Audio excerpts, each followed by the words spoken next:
देखिए आज की हमारी जो कहानी है वो कहानी है साल 2023 की अक्टूबर तारीख 10।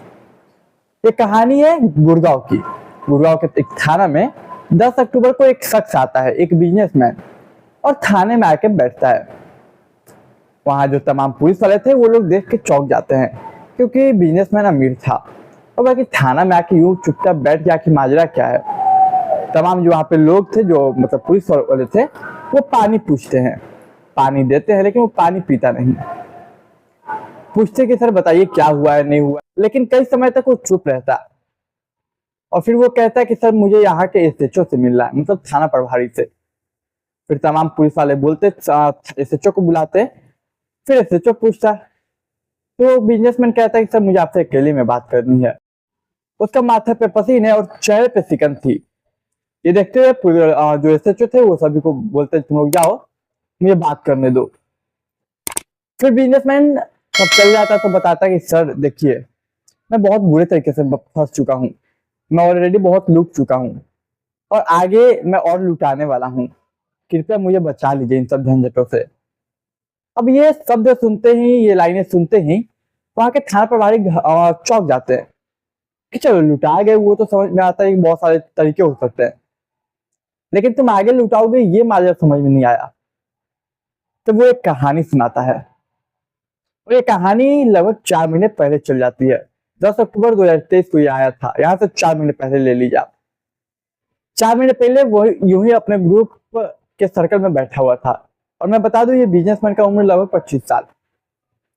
तो अपने फ्रेंडों के साथ ग्रुप में बैठा था, हंसी मजाक हो रहा था। उसी बीच एक दोस्त उसका था जो कि मोबाइल पे लगा हुआ था, लगातार किसी से चैटिंग कर रहा था। जब वो चैटिंग कर रहा था तो इसी बीच ये पूछता है कि भाई तू कर क्या रहा है, हम लोग यहाँ पे मिलने आए हैं, बात कर रहे हैं, तुम क्या कर रहे हो। तो मैं एक लड़की से चैट कर रहा हूँ। तो पूछता है कि बताओ कौन है। तो वो बताता है भाई देख एक डेटिंग ऐप है, इस डेटिंग ऐप पे तुम लड़कियों से बात कर सकते हो, लड़कियों से मिल सकते हो, लड़कियों से अपनी फीलिंग शेयर कर सकते हो। तो वो ये बात सुनता है तो जिज्ञासा उसके अंदर आ जाती है।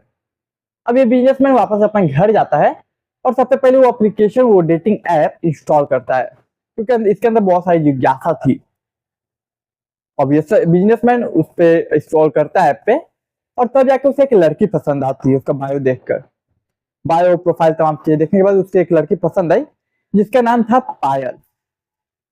और ये पायल को रिक्वेस्ट सेंड करता है और देखते देखते 2-3 घंटों में पायल रिक्वेस्ट एक्सेप्ट करती है। फिर इन दोनों की बातें शुरू हो जाती है। अब बातें शुरू हुई, ये अपने बारे में बताने लगा, वो अपने बारे में बताने लगी।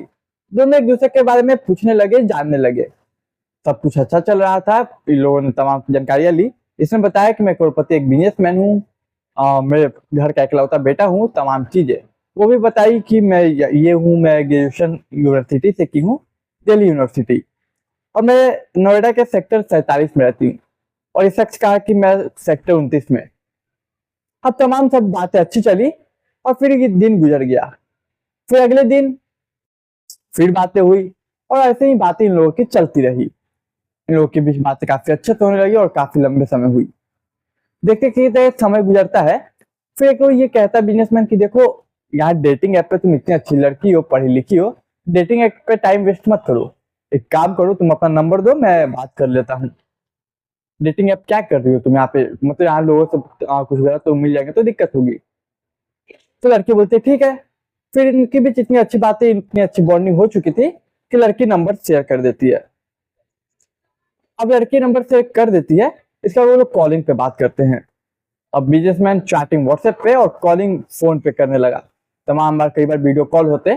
देखते देखते इनकी दोस्ती प्यार में बदल जाती।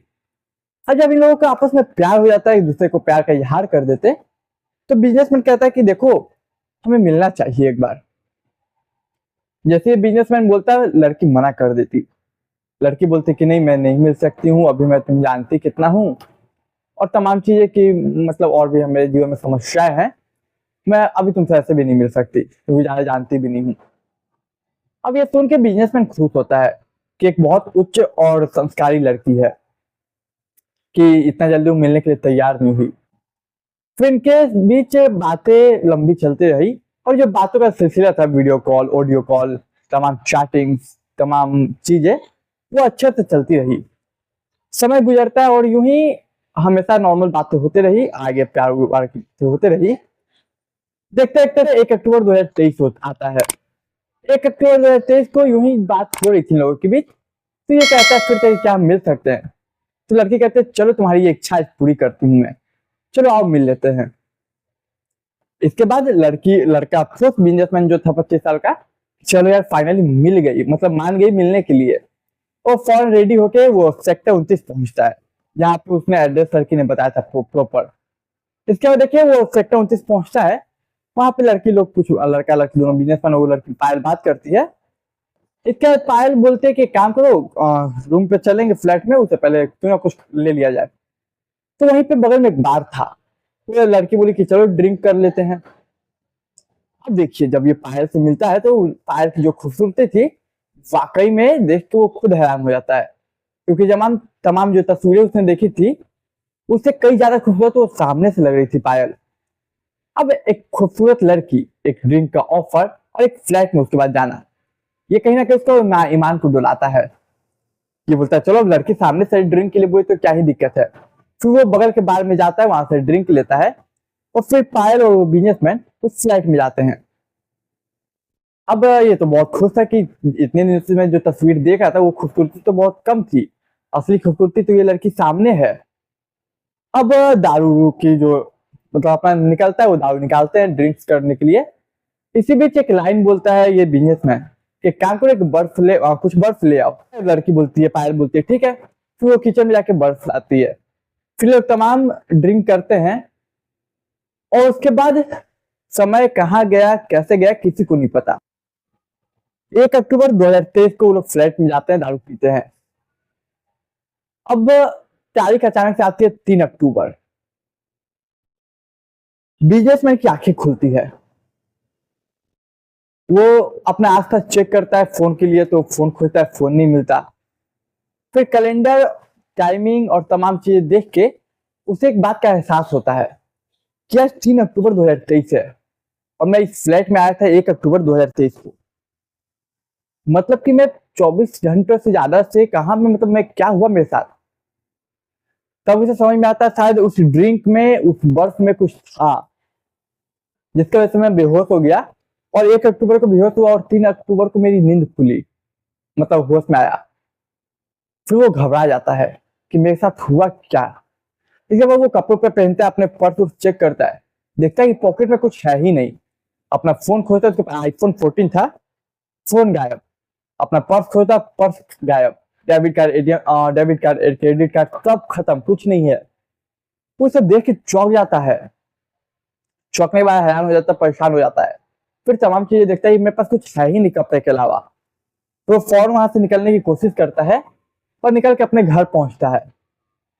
फिर नहा धोा के फ्रेश होता है, फिर सोचता है कि मेरे साथ हुआ क्या। याद तो करने की बहुत कोशिश करता है लेकिन याद नहीं आता। लेकिन हाँ, क्लियर ये बात समझ में आई थी कि वो लुटा चुका था, क्योंकि 1 अक्टूबर को अचानक ड्रिंक के बाद उसे क्या हुआ उसके साथ याद नहीं।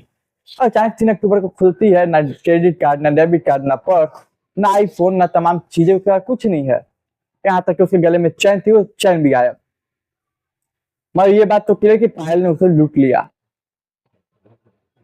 अब देखिए वो ऑलरेडी हताश हो चुका था, परेशान हो चुका था।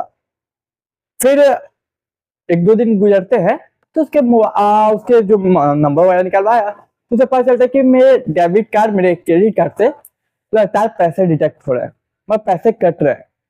लगभग 2 दिनों में 2.5 से 3 लाख पैसे पायल ने यूज कर लिए।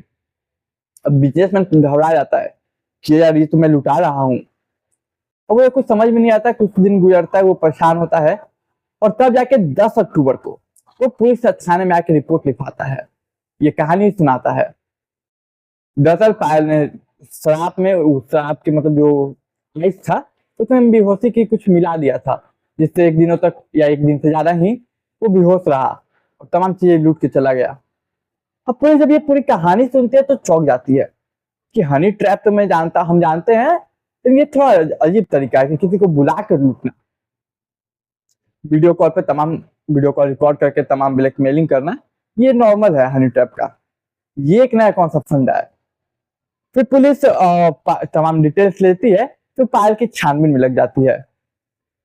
कुछ दिन गुजरते हैं और फिर पायल दिल्ली से गिरफ्तार होती है। दिल्ली की एक जगह से गिरफ्तार होती है। जब दिल्ली से गिरफ्तार हो जाती है, पुलिस अरेस्ट कर लेती है। तब जाकर फिर पुलिस पूछताछ करती है। तब एक अलग कहानी समझ में आती है, एक अलग कहानी का पहलू खुलता है। ये जो पायल थी वो कोई नॉर्मल इंसान नहीं थी, मतलब कह सकते कि एक आम लड़की, गरीब लड़की नहीं थी। वो कैसे, वो इसकी कहानी अब सुनिए। इसकी कहानी में सुना, तब तक चैनल को सब्सक्राइब कर लीजिए, मुझे थोड़ा सपोर्ट कीजिए। देखिए, इस पायल का रियल नेम है सुरभि गुप्ता। दरअसल सुरभि गुप्ता ने दिल्ली यूनिवर्सिटी से अपनी ग्रेजुएशन कंप्लीट की। इसके बाद उसे एमबीए करना था, लेकिन उसे पता था कि अपने देश से एमबीए करेंगे तो कुछ खास नहीं होगा।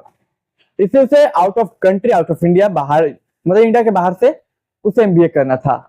इसके लिए उसने यूएसए के लिए वीजा अप्लाई किया। अच्छे घर से बिलोंग कर रही थी तो कोई दिक्कत नहीं थी। अब उसने वीजा तो अप्लाई कर दिया। इसके बाद वीजा अप्रूव भी होता है, ये यूएसए चली जाती है एमबीए की पढ़ाई के लिए। वहां अपनी आईए की एमबीए की पढ़ाई करते, पढ़ाई कंप्लीट होती है। फिर तमाम एमएनसी यानी कि मल्टीनेशनल कंपनियों में ये जॉब करती है। लेकिन जब ये जॉब करते तो उसे एक चीज समझ में आती कि मैंने जितना इन्वेस्ट किया, जितना एक्सपेक्टेशन था मेरा, उस हिसाब से ना पैसे रिकवर हो रहे और ना मैं उतना कमा रही हूँ। और पैसे तो अच्छे खासे सैलरी थे, यूएसए में काम कर रही थी तो समझ सकते हैं। फिर भी इसे संतुष्टि नहीं थी। इसके बाद उसके मन में कोई ख्याल आता है। ये फिर जॉब छोड़ के इंडिया वापस आती है। इंडिया वापस आते हैं तो इसके दो लड़कों से मुलाकात होती है। पहला का नाम विशाल और दूसरा का नाम सुशील। विशाल और सुशील से जब दोस्ती होती है तो इनका जो माइंडसेट था वो सुरभि गुप्ता के जैसा था। मतलब कि सुरभि गुप्ता, विशाल और सुशील तीनों का माइंडसेट एक था कि कैसे हम इस पैसे कमाए, हार्ड वर्क नहीं, स्मार्ट वर्क करके, कम टाइम में ज्यादा पैसे। अब देखिए, इसी बीच एक आइडिया विशाल और सुशील को क्लिक करता है। वो देखता है कि सुरभि बहुत खूबसूरत लड़की है, बहुत खूबसूरत, क्यों ना इसकी खूबसूरती का फायदा उठाया जाए, इसे खूबसूरती से जाल बुना जाए। फिर ये अपना प्लान सुरभि को बताते हैं। सुरभि बोलिए, पायल बोलिए, फिर साक्षी बोलिए, कई नाम थे इसके, रियल नेम सुरभि गुप्ता। तो ये बताते हैं सुरभि गुप्ता को कि ये प्लान है, बोलो। तो अब सुरभि गुप्ता को ये पैसे कमाए थे और तरीका सही था, तो बोलती है ठीक है। फिर ये लोग सबसे पहले दिल्ली के लक्ष्मी नगर, दिल्ली में एक जगह लक्ष्मी नगर, वहां के एक रईसजादे को फंसाते हैं, उसे लूटते हैं। फिर ऐसे करके ना जाने कई लोगों को लूटते हैं और अंत में जो आखिर वो लूटते हैं, जिसकी वजह से पकड़ाते हैं, वो ये बिजनेसमैन था जो कि दिल्ली के गुड़गांव में रहता था। और दिल्ली के गुड़गांव में काफी अमीर लोग रहते शायद। देखिए, ऑफिशियल रिकॉर्ड के हिसाब से जब इनका ठिकाने के बारे में पता चला कि कहाँ से लूटते थे, क्या क्या इन्होंने लूटा है, किस किस से, तो ऑफिशियल रिकॉर्ड के हिसाब से क्रेडिट और डेबिट कार्ड की जो संख्या थी वो 15 थी। 3 आईफोन था और 2 हाईटेक लैपटॉप थे जो कि अब तक वो लोग लूट चुके थे।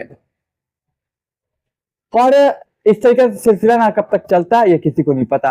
और इनका दिमाग देखिए कि जब भी ये किसी एक को लूटते तो उसका अगर मोबाइल लूटते तो ये अगला टारगेट जो होता है इनका, ये उसी मोबाइल से करते।